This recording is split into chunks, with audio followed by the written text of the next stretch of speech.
Next part for today is dealing with word problems. And the hard part about these is simply deciding whether you're looking at GCF or LCM for the problem. So our first problem we have here is a PE teacher. They need to divide 15 male students and 12 female students into teams, where each team has the same combination of males and females, and nobody gets left out. We want to know what is the greatest number of teams that can be formed. So the big thing here is the keyword greatest. And the easiest way to tell is because it says greatest, that means we're going to use the greatest common factor, or GCF.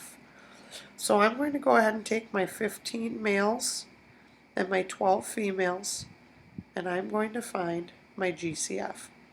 I know 15 and 12, two can't go into them, but I know 3 can. So I'm going to divide 3 out. 15 divided by 3 is 5, 12 divided by 3 is 4. So as I look here, I've got a GCF of 3. That means that we can have 3 teams. Now if I were to have gone further and said how many males and how many females will be on each team, the nice part is that's already done for us. We have 5 males and 4 females on each of those 3 teams. Oops.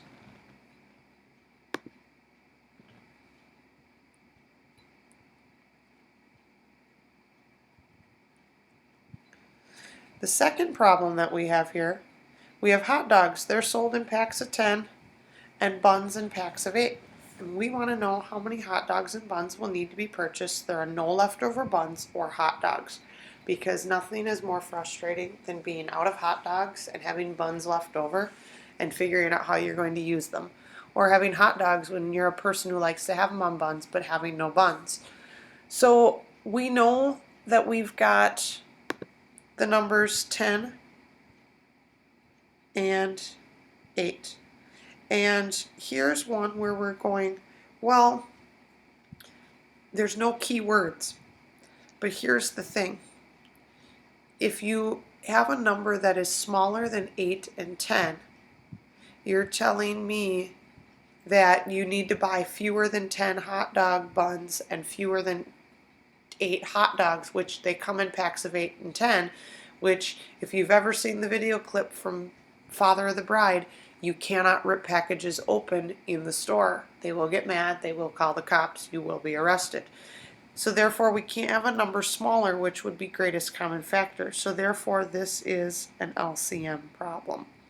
And these problems, it's easy to say, does my answer make sense? Because if it doesn't, then clearly you did the wrong one. So let's go ahead and find the LCM. I know that 8 and 10 are both divisible by 2. 10 divided by 2 is 5. 8 divided by 2 is 4. Now, there are no other numbers in common, so therefore we can go ahead and find the L. 2 times 5 is 10. 10 times 4 is 40. So our answer would be 40 each of hot dogs and buns.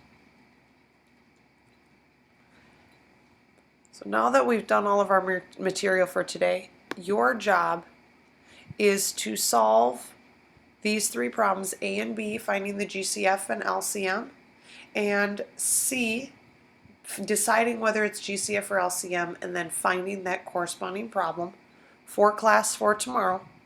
And don't forget to write your summary.